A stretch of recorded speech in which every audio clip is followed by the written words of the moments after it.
Where I'd once seen opportunity, I finally recognized manipulation. Elise arrived at 9:30, just as she always did.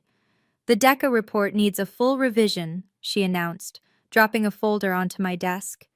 "They pushed the timeline up. Need it by tomorrow." "I'll get started right away," I replied with the same eager tone I'd always used. She paused for a second, maybe picking up on something different in my expression, but then continued toward her office. "Oh, and I'll be in meetings until 4. Handle any client calls that come in." "Of course," I said. "That's what I'm here for." I wasn't supposed to speak to clients directly.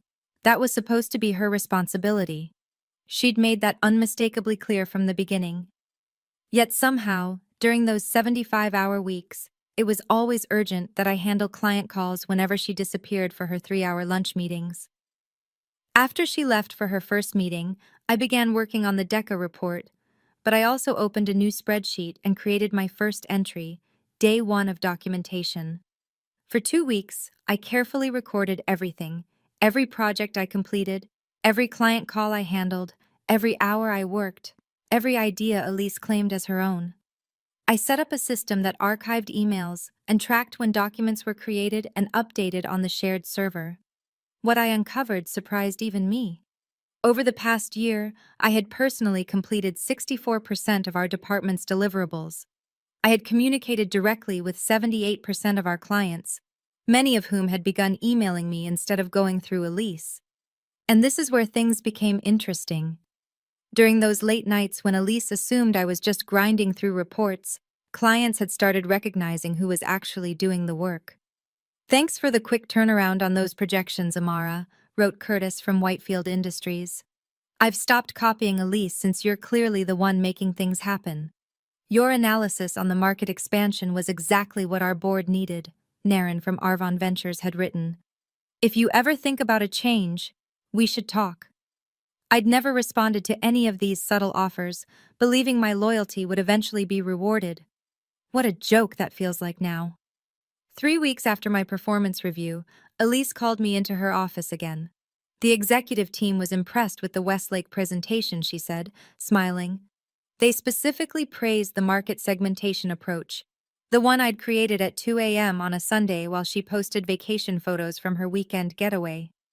"That's great to hear," I replied. "I mentioned you helped compile some of the data," she added, as if offering a generous recognition. I simply nodded, my face calm, while my documentation spreadsheet gained another entry. "There's a new client visiting next week," she continued, "a very important potential account. I need you to prepare a comprehensive proposal by Monday." "That's 4 days from now," I noted. "Will you be available to discuss the approach before I begin?" Her smile tightened. "I'll be at the leadership retreat until Tuesday, but I trust your abilities, Amara. That's why I give you these opportunities." "Opportunities?" As if 75-hour weeks were gifts instead of theft. "I understand," I said. "I'll make it happen." The new client was Meridel Systems, a rapidly growing tech firm that would substantially boost our department's revenue. I spent the entire weekend building the proposal, researching their business model, crafting tailored strategies. I skipped my cousin's wedding to finish it. On Monday morning, I sent the completed proposal to Elise's email, fully aware she wouldn't see it until she returned from her retreat. Then I made an unusual decision. I forwarded a copy to my personal email as well. By then, my documentation had become extensive. I had spreadsheets tracking projects, client interactions, hours worked, and ideas presented. I'd archived emails showing my contributions and Elise's later presentations. I even had recordings of conference calls where clients specifically asked for me rather than Elise. What I didn't have yet was a plan. That changed the following week when Jordan, the director of Meridel Systems, called the office asking for me specifically. "Amara speaking," I answered, startled to receive a direct call. "Amara, this is Jordan from Meridel. I wanted to personally thank you for the proposal you prepared. It's exactly what we've been searching for." I hesitated. glancing at Elise's empty office. I appreciate that, but I should mention that our team— No need for modesty, Jordan interrupted. Elise explained that you were the architect behind the strategy. She spoke very highly of your abilities. I nearly dropped the phone. Elise had stolen credit for my work countless times, but this was the first instance where she'd done the opposite, giving me recognition for something she should have framed as a team effort. That's good to hear, I managed to respond. Actually, that's not the only reason I'm calling, Jordan continued. We've been impressed with your strategic approach, and we have an opening for a director of strategy that I believe would suit you perfectly. Would you be open to discussing it? The offer stunned me completely. Yes, I would be interested. Excellent. Let's schedule a time next week. And Amara, this conversation stays between us for now. After hanging up, I sat frozen at my desk, my thoughts racing. A job offer, a director role at a company poised to become our newest client. The pieces began locking into place. I now had documentation of Elise's pattern of behavior, direct client relationships she knew nothing about, and a potential exit strategy. But something still felt unresolved. Walking away to a better opportunity would be gratifying, but it wouldn't address the deeper injustice of what had occurred, not just to me, but to everyone on our team. That night, I made 3 phone calls. The first was to Curtis at Whitefield Industries, who had hinted at a position months earlier. The conversation was brief but promising. The second was to Naren at Arvon Ventures, who sounded genuinely pleased to hear from me directly. The third was to our company's HR director, Kelsey, requesting a confidential meeting the next morning. When I arrived at work the following day, a new clarity had settled over me. I followed my usual morning routine, but instead of diving straight into tasks, I walked to HR. Kelsey welcomed me with a curious expression.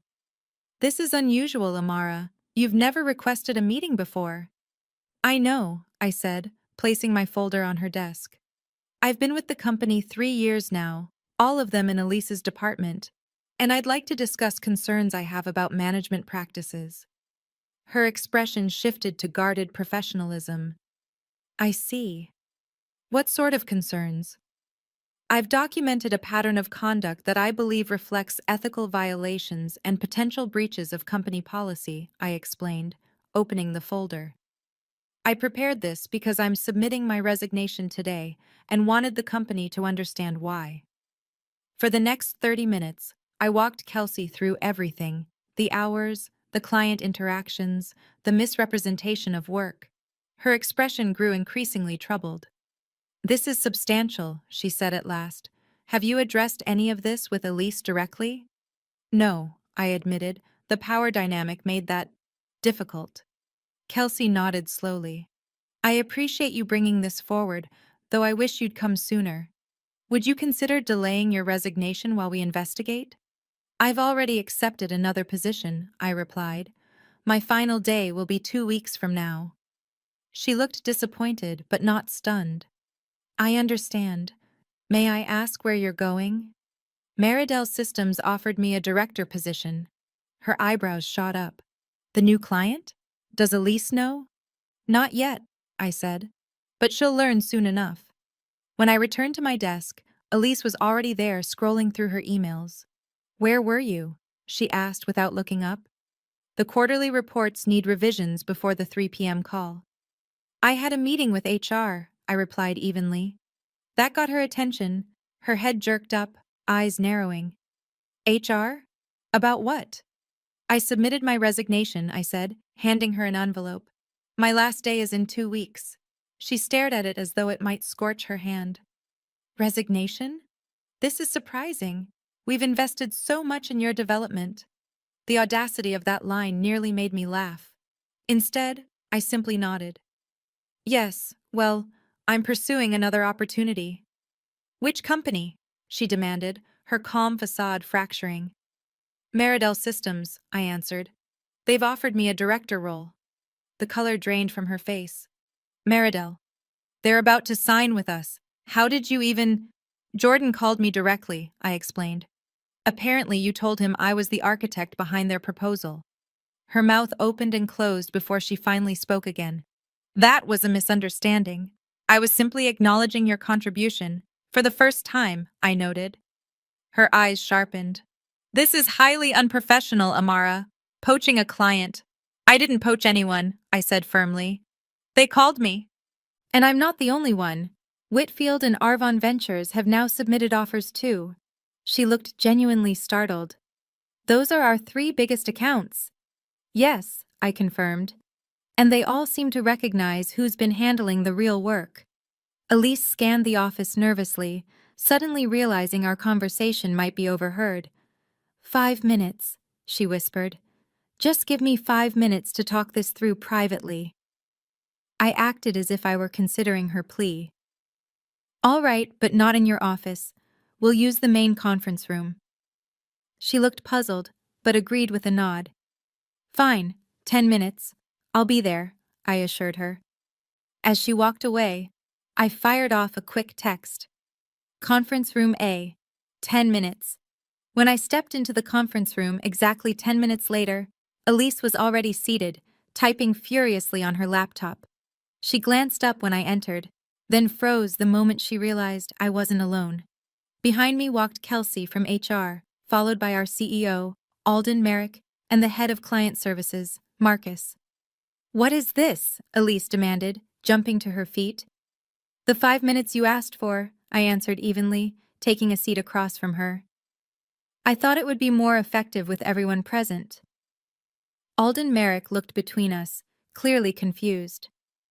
Kelsey mentioned there was an urgent issue about client accounts. Can someone explain what's going on? Before Elise could say a word, I opened my laptop and connected it to the display screen. I think it's simpler if I show you. For the next 20 minutes, I walked them through my evidence step by step. Client emails praising work they believed was Elise's, detailed timelines showing when the work was created versus when it was presented, and proof of the 75-hour weeks I'd been putting in while Elise took the credit. Most importantly, I concluded, 4 major clients have made it clear they've been collaborating with me directly for months. 3 have offered me roles, and I've accepted the one with Meridel Systems. Silence filled the room. Alden Merrick's expression had grown darker with every slide. Marcus looked outright stunned. Kelsey kept writing, her face unreadable.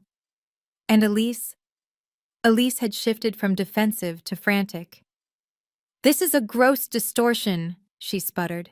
Amara is ambitious, yes, but she's clearly twisting these situations to… Elise, Alden cut in softly. The server timestamps don't lie. Neither do the client messages.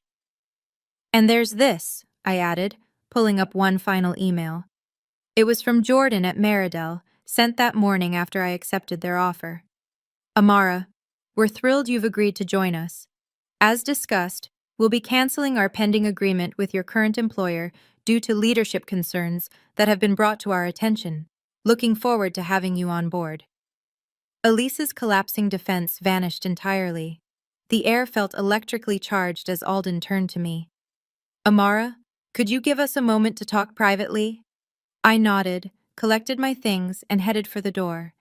As my hand touched the handle, Alden spoke again. And Amara, please don't leave the building. I'd like to speak with you afterward. I returned to my desk, where my team tried, and failed, not to stare after the unusual gathering. Half an hour later, my phone buzzed with a message from Alden's assistant. He wanted to meet in his office. When I stepped into the CEO's wide office, Alden was standing by the window, staring out at the city. He turned as the door clicked shut. Please sit, he said, motioning to the chair across from him. I sat quietly, waiting. I want to apologize, he began, something I hadn't expected. What happened to you should never have occurred here. We take pride in identifying talent and rewarding effort. Thank you, I said cautiously. Elise has been removed from her role, effective immediately, he continued. Kelsey is meeting with your team for additional details, but your documentation was exceptionally clear. I gave a small nod. I'd like to offer you her position, Alden said plainly. Same pay she had, plus the bonus structure. You've already been doing the work, and the clients trust you. His offer lingered between us. 6 months ago, I would have seized it without hesitation. Now, it felt empty. I appreciate it, I replied gently.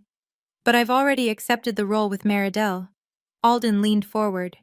We can match whatever they offered, plus compensation for the overtime and the promotion you were denied. I gave a faint smile. It's not about the money, Alden. It's about trust. I can't stay at a company that let this happen for so long. He looked genuinely pained. I understand, but is there anything we can do to maintain the client relationships? Meridel, Whitfield, Arvon, they're nearly 40% of our annual revenue. And there it was, the real concern. Not my experience or the toxic culture, just the financial hit. That isn't my decision, I said quietly, but I suspect they'll make their own decisions based on who they trust working with. Alden Merrick nodded slowly, accepting the loss. Your 2 weeks' notice won't be required. We'll pay you through the end of the month, but you can clear your desk today if you'd like. I'd prefer that, I said, rising. Thank you. As I walked back to pack my things, I could feel eyes trailing me. Word traveled quickly in our office. Taylor came over as I placed my personal items into a box. Is it true? She whispered. Elise is gone? I nodded. Yes. And you're leaving too. For Meridel as well? Yes. She glanced around nervously before leaning closer. Take me with you. I smiled for what felt like the first time in months. Send me your resume tonight. When I stepped out of the building for the final time, carrying a small box of belongings, I felt freer than I had in years. No more 75-hour weeks. No more stolen credit. No more hollow promises. 3 months later, 5 people from my old team had joined me at Meridel. Curtis from Whitfield accepted a role as our partnerships director. And Elise, last I heard, was struggling to secure a new job. Apparently, references matter. I work 50 hours a week now, by choice. I have dinner with my family every Sunday. I sleep in my own bed, not at my desk. And when someone on my team stays late, I make sure they know their effort is seen and valued. Some people say revenge is a dish best served cold. I disagree. The best revenge is building something stronger from the ruins of what tried to crush you. If you're watching this and recognizing your own Elise, remember, documentation is power. Your work has worth. And sometimes walking away is the loudest message you can send. If my story resonated with you, please like this video and subscribe for more. And tell me in the comments if you've ever had an Elise and how you dealt with it. No one should work 75 hours a week for a promotion that never arrives. I never imagined my story would reach this far. Honestly, when I walked out of that building 3 months ago, part of me was terrified. Changing careers is frightening enough. Changing after burning bridges with a supervisor like Elise felt like leaping off a cliff without checking the water below. The morning after I left, I woke at 5:30 a.m., out of habit, heart pounding with phantom stress about reports due and emails unanswered. I even reached for my phone before remembering I no longer worked there. For the first time in over a year, I went back to sleep. When I started at Meridel the following week, I half expected to walk into a new version of the same nightmare. Different company, same toxic culture. But Jordan met me in the lobby herself, not to parade me around, but to introduce me to the people I'd be collaborating with. We don't do hierarchy for hierarchy's sake here, she explained, as we walked through an open workspace that actually felt comfortable. Your title is Director of Strategy, because that's the work you'll lead, not because we needed another layer of management. My office, yes, a real office with a door, had a window facing east. For the morning person you told us you are, Jordan smiled, though we hope you won't be here at sunrise anymore. On my desk was a small plant with a card.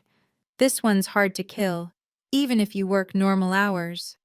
Welcome to the team. That first week felt like detox. I kept waiting for sudden urgent tasks that never came.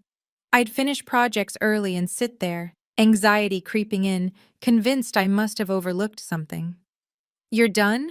Jordan asked one evening, finding me still at my desk at 6:30 p.m. "Why are you here?" "I just wanted to be sure the client presentation was perfect for tomorrow," I said. She rested against the doorframe. "Amara, the presentation was perfect 2 hours ago when we reviewed it together. Go home." "But what if there are questions I didn't prepare for? Or if—" "Then we'll handle them tomorrow," she cut in gently. "This isn't that place. We don't measure commitment in hours spent looking busy." I stared at her, unsure if I believed it. "Listen," she added, her voice softening. "We hired you for your mind, not your willingness to sacrifice your life. If you're working past 6 regularly, either you're inefficient or we gave you too much. Either way, that's an issue we'd need to address." The strangest part wasn't adjusting to normal hours. It was realizing how much meaningful work I could complete in that time when I wasn't constantly interrupted, undermined, or forced to redo tasks to fit someone else's arbitrary vision. 2 weeks later, Taylor joined me as a senior analyst. She stepped into my office on her first morning, set down her bag, and immediately started laughing. "What?" I asked. "I woke up with a stress headache out of habit," she said, brushing tears from her eyes. "And then I remembered I don't work for Elise anymore. It felt like being released from prison." Over the next month, 3 more teammates followed. Each time, Jordan asked for my recommendation on where they'd fit best. And each time, I placed them according to their real strengths, not their willingness to surrender evenings and weekends. You're probably wondering what became of my old company. I wish I could say I didn't care, but that would be untrue. I was curious. And yes, some part of me wanted proof that there were repercussions. I got my answer about 6 weeks after leaving, when Curtis from Whitfield joined Meridell as our partnerships director. "It's chaos over there," he said over coffee on his first day. "After you left, Alden Merrick tried to convince clients nothing had shifted, but nobody bought it.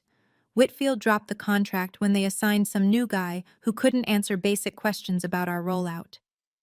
"And Elise?" I asked, trying to sound casual. Curtis snorted. "Gone. Alden kept her around for maybe 2 weeks before realizing she couldn't deliver without you doing the real work. Last I heard, she was interviewing at Thaxter Group." I felt a strange pull at that. Thaxter Group was known for exhausting employees even worse than my former company. For a moment, I almost pitied her. Almost. "What about the rest of the team?" I asked. "The ones who haven't followed you yet are updating their resumes," he said. "Alden brought in some hotshot from their East Coast office to rebuild the department, but the damage is done. Losing 3 major clients in 2 months doesn't look great for anyone." I nodded, absorbing it all. The revenge I'd set in motion had reached far beyond anything I initially imagined. It wasn't just Elise who faced consequences. The entire company was paying the price. That evening, I called my mother for our weekly chat. "You sound unsettled," she observed after I'd asked about my dad's garden and my sister's new baby. My mother could read my voice like a diary. "I found out today that my old company is struggling," I admitted. "After I left. And that bothers you?" "I thought I'd feel, I don't know, triumphant, but it's more complicated." She paused. "You know what your grandmother used to say about revenge? That it's poison you give yourself?" She laughed. "No, that's from some self-help book. Grandma used to say, revenge is like spicy food, satisfying in the moment, but sometimes gives you heartburn later." That made me laugh. I'm not sure this is heartburn. More like, I didn't expect to feel responsible for everyone still there. "Did you do anything wrong?" she asked plainly. I considered it. "No. I documented everything. I accepted a job offer. I told the truth when questioned." then what you're feeling isn't guilt. It's empathy, even toward people who didn't stand up for you when you needed it. After we ended the call, I sat on my balcony, watching the city glow. For the first time in months, I had space to sit, to think, to process everything that had unfolded. That next Monday, I received a LinkedIn message that nearly made me drop my phone. Amara, I hope you're well. I've been reflecting on our time working together and realized there are things I should have handled differently. If you're open to it, I'd appreciate the chance to speak with you directly. Elise. I stared at it for a full minute, emotions swirling, anger, disbelief, curiosity, suspicion. Was this a sincere apology or a desperate attempt at networking now that her reputation had soured in the industry? I showed the message to Jordan during our weekly check-in. "Are you going to reply?" she asked after reading it. "I'm not sure," I admitted. "Part of me wants to ignore it entirely." "And the other part?" I exhaled. "Wants to know what she thinks she could possibly say to justify it." Jordan handed my phone back. "Just remember, you don't owe her closure." I didn't respond to Elise that day or the next, but the message sat in my inbox like a splinter under my skin. Not intensely painful, but impossible to fully ignore. 3 days later, I was grabbing coffee at the cafe near our office when I heard a familiar voice placing an order at the counter. I froze, cup in hand, as Elise turned and spotted me. She looked different. The designer clothes and flawless makeup remained, but something in her posture had shifted, the usual untouchable confidence replaced by something more uncertain. "Amara," she said, sounding just as surprised as I felt. "I didn't expect to see you here." "Our office is just down the block," I replied, gesturing vaguely outside. She nodded, an awkward silence stretching between us. "Did you get my message?" "I did." Another pause. "I have a meeting in 10 minutes, she finally said. "But I meant what I said. I'd like to talk if you're open to it." I should have walked away. I had every right. But curiosity won. "I have 15 minutes now," I said, motioning toward an empty table by the window. We sat across from each other, steam rising from our cups, neither of us touching our coffee.